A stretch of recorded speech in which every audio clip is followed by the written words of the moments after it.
Hey guys, welcome to a very special pottery and flower arranging tutorial with Sculpd and Wild. My name is Ellie and I'm the resident potter at Sculpd. And I'm Harriet and I'm a florist at Wild. Today I'm going to be showing you guys how to make these beautiful air dry clay vases. And then I'm going to be showing you how to arrange our fantastic dried flowers into the vases. Okay, so firstly, let's have a look what's in the kit. I'm very, very excited about this. Okay, so first of all, we have our step 1 illustrated pottery guide. And in here you guys have the instructions about how to make different kinds of air dry clay vases. Then secondly, step 2, we have our flower arranging guide. In this tube you guys will have your lovely dried flowers. Then 2 little bags of air dry clay. You can make plenty of vases out of these 2. Your wooden toolkit. These are going to help us sculpt our pieces. We have a tub of white paint and a tub of sealant to help decorate, and 2 paintbrushes to go with those. And finally, a sponge which is going to help us smooth down the surfaces of our vase. So some extra bits that you guys are going to want to grab before we get started include a small amount of water to dip your fingers in and to keep your clay nice and moist throughout the process. A flat wipeable surface. A chopping board worked really well for this. And if you guys are worried about getting any clay stuck to the table, you don't have to worry about that because you can just wipe it down with a wet cloth afterwards. So I'm going to be walking you guys at home and Harriet through the tutorial about how to make the vase. We're going to be using a traditional hand building technique called the pinch pot. So we're going to start off by making 2 pinch pots. We're going to join these pinch pots together to make a hollow ball. Then we're going to use the air that's trapped inside the ball to form the shape of the vase. The very last step is that we're going to poke a hole in the top and shape the rim, and then we're good to go to leave them to dry. So let's get started. Yeah, let's do this.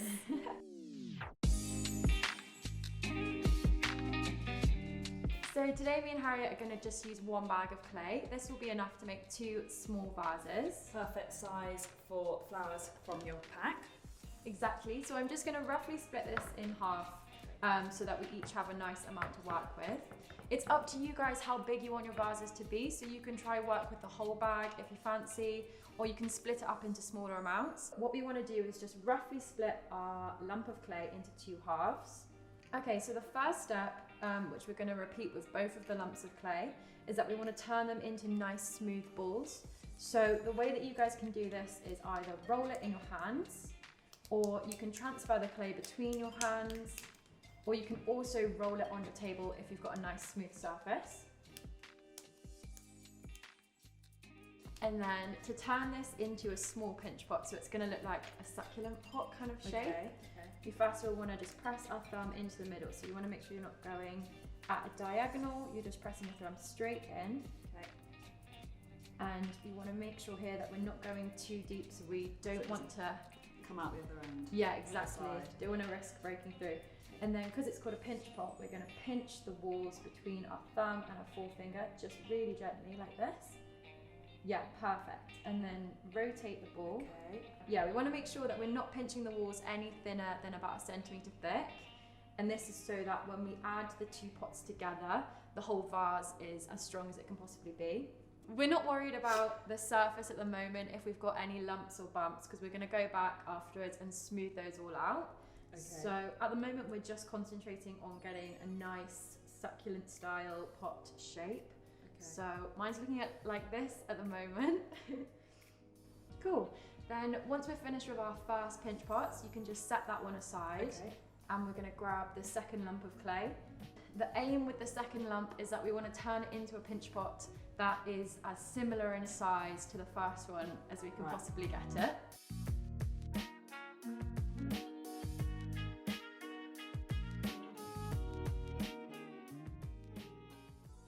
So the next step before we join the 2 pinch pots together is that we want to pinch and twist the rim so that we can have a little bit of extra clay sticking out around the side to blend them. So to do this, you just want to gently pinch between your thumb and your forefinger and just twist it outwards. And then the way to know that you guys are getting this right is that you're going to make this little pattern. It looks like petals almost. Yeah, it does, exactly. Like that. And then we're going to repeat that process with both of the pots.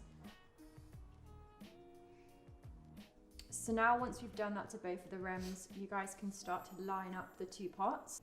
Before you press them together, just make sure that they're equally lined up. And then we're going to have this shape, which a lot of people say either looks like a flying saucer or maybe an overstuffed ravioli. So once you've got to this stage, and if it looks like that, then you guys know that you're definitely on the right track. So to blend out the seam, the easiest way is to start with your finger and just gently push and pull the clay in one direction. Okay. Yeah, perfect, just like that. And then once you guys have got all the way around your little egg shape, you might find that you have these finger grooves. So you can go back and smooth in a different direction, which is going to help to get rid of those groove markings. Okay. Cool, so hopefully you have something that looks like this at the moment. And from here, there are a few extra little tricks that we can do to really smooth out the surface. So the first way that we can smooth out the surface is to use this wooden tool, which looks like a knife. It's the one with the curved edge, not the flat edge. And you can just scrape this very gently along the surface of your little egg shape, which can help to bash out some of those little indentations you've made with your fingers. Okay. And another way that you guys can smooth out your eggs, which is also a little bit of a hack, is that you can really gently roll them on your table or your chopping board, as long as it's a nice flat surface.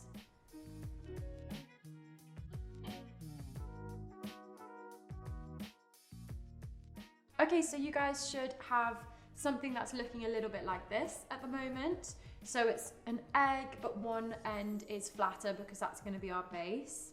And once you've reached this stage, if you're still feeling like your clay is a little bit moist and mushy beneath your fingers, you can leave it to dry out for a couple of hours, and then the surface will get a lot firmer. And then you can come back and carry on with the next step. Okay, so to start to shape the neck of the vase, we're going to want to grab it just gently below the top between our thumb and our forefinger, and just gently pinch and twist. And you'll start to see that this little lump is emerging and growing up. And then it's up to you guys how tall and skinny you want the neck. So you can carry on pinching it and making it thinner, or you can just leave it like this, it's up to you. Then to get the nice straight edges and the defined top, we're just going to roll it on its side and apply a light pressure, and you'll start to see that this edge is forming all on its own. Okay, so the next step is that we're going to pierce the hole in the top of our vase. And to do this, you guys are going to want to use the needle tool, which is the wooden tool with the two pointy ends. We're going to be using the end which is wider, and it looks a bit like a pencil. Okay. So first of all, we just want to check that we're happy with the placement of the opening. And once you've done that, you can go ahead and start to press down into the vase. What we're going to do is we're going to press the needle tool all the way down through to the middle. So as you're pushing it down, you want to make sure you can feel that you've broken through to the air bubble. And we're going to twist it between our fingers like a drill. And then as you're broken through, you want to bring it back up and make sure you're holding around the top and just twist it like this, rotate it to widen up the hole. We want to widen the hole so it's big enough for us to fit one of our fingers in so that we can shape it in a second. Okay. Perfect. Great. Yeah, cool. That's big enough for a finger. Cool. And then if you guys have any cracks around the top where you're widening the clay, you can just smooth them down with a little dab of water. Okay. And then you can press your finger inside, and we can use that same pinching technique that we used at the beginning with the pinch pots. So you just want to gently press one of your fingers inside and pinch around the rim.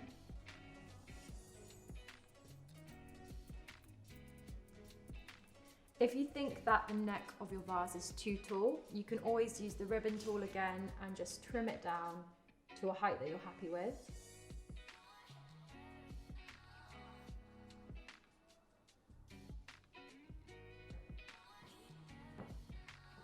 And then once again, you can use some extra water just to smooth it all down and make it look neat.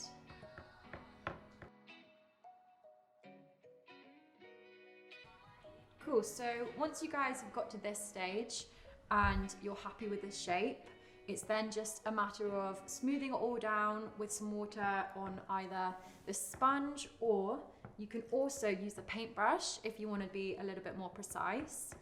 So to use a sponge, I'm just going to dip it in the water and squeeze out the excess because we don't want to use too much at this stage. And then just gently glide it along the outside of the vase. And this is going to help to fill in any of the cracks and just get rid of any of the final lumps and bumps. Okay.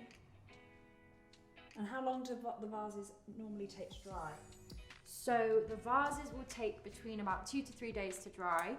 Okay. That really depends how thick they are and how much water you've added to smooth them down. Okay.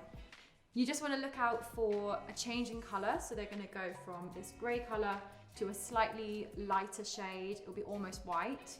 And they're obviously going to feel bone dry to the surface, so they're going to feel a bit more chalky. Okay. So there you have it. These are our finished vases. If you guys also wanted to add any extra finer details, so for example, if you wanted to carve any illustrations into the walls of your vase, then I recommend leaving them for about 12 hours just to dry out a little bit so that the walls are firmer. Great, so next we're going to teach you guys how to paint your vases once they're dry in this lovely stylish two-tone effect. I think they look lovely. When it comes to painting your pieces, simple is often best. This two-tone technique is really easy to paint and super stylish. Make sure that your vases are completely dry before you start. So if you guys can see, my vase is a little bit too damp. It should be more this kind of color, but we're gonna go ahead and show you guys anyway. To do this, you guys are gonna need to grab the white paint from your kits and also the paintbrush. I also recommend maybe having a small pot of water nearby just to clean down your paintbrushes for when you're finished. And if you're worried about getting any paint on your chopping board or your table, you can just pop down some newspaper. To do the two-tone technique, we're just going to be focusing on the base of the vase. So I recommend turning your vase upside down and resting it on the neck so that you can leave it to dry afterwards.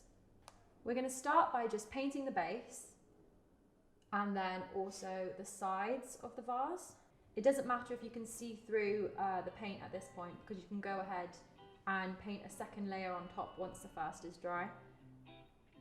I'm also going to paint about 1/3 of the way up on the sides of the vase. You don't have to worry about getting the lines super straight at this point because I'm going to show you guys a good technique for how to do that in a second.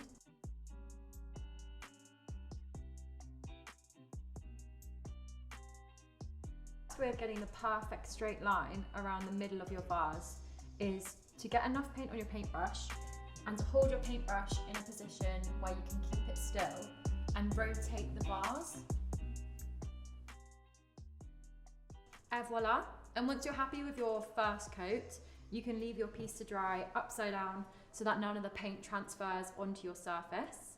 Once that's dry, which will take about 20 minutes, you can go ahead and apply a second coat or as many coats as you feel like it needs. If you want to leave your piece with the nice chalky look, which is quite rustic, then it's all finished, you don't need to apply anything else. But if you would like a more glossy look, then you can go ahead and apply the sealant, which is in the kits, and that will be the finishing touch, and then you're all done. And now I'm going to hand over to Harriet, who is going to teach us about how to arrange our beautiful stems in our new lovely pot. So now we've got our wonderful pots, I'm going to show you how to make them even more special with our dried flowers. So let's unbox. This is the lovely tube. Now, these are dried flowers, and dried flowers are very delicate. They're more delicate than fresh flowers, so we want to be really careful when we go to unwrap. Right, what I normally do before I start arranging is just lay out the groups. I'm just going to take this up here.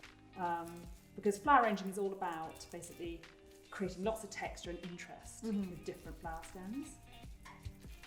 Okay, now they're all separate. The best thing is to lay them out into groups, so it makes flower arranging easier. So we'll do that next, and I'll go through the types of flowers that we've got.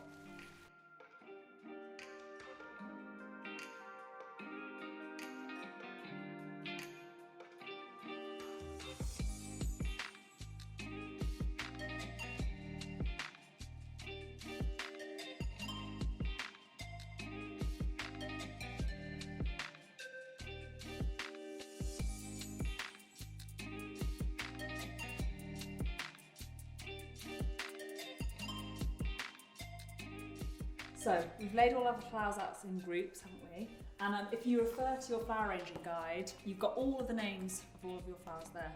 So what we'll do, we're going to start with our tallest stems, okay? So I'm going to bring in, I think, maybe one of these, because we've got a nice long linear shape to this. Yeah. Okay? This is going to go at the back of our vase, okay? Like this. Let's put a Carthamus thistle. This is a thistle here. There we go.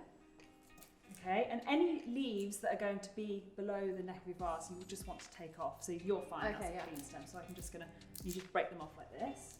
Okay, and then I'm gonna pop that in there as well. Okay.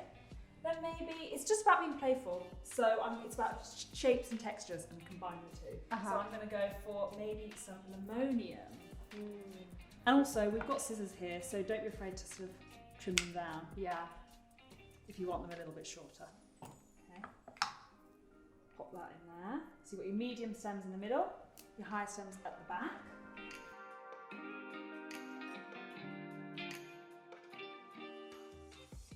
And then you want some shorter stems around the neck of the vase. That's the next thing to do. These.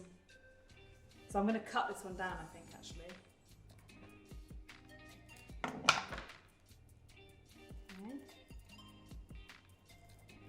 There we go. And you don't want to cram too many flowers in because they're so delicate, you want to have lots of space for them to move. Yeah, of course.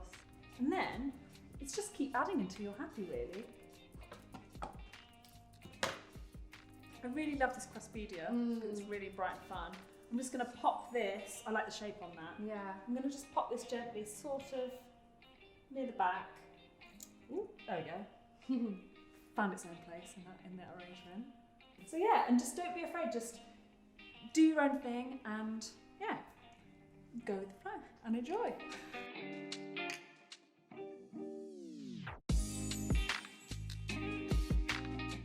If you guys have enjoyed making your pieces and watching this video and you fancy sharing any pictures on Instagram, please do tag us over at Sculpd and at Blue and Wild as well. Yeah, we'd really love to check out all your pieces. Yeah, we love seeing all of the photos. We really hope you enjoy creating your pieces. We're now off to decide where we're going to put our pots and flowers. Yeah, of course. Okay. Thank you. Bye. Bye. Bye.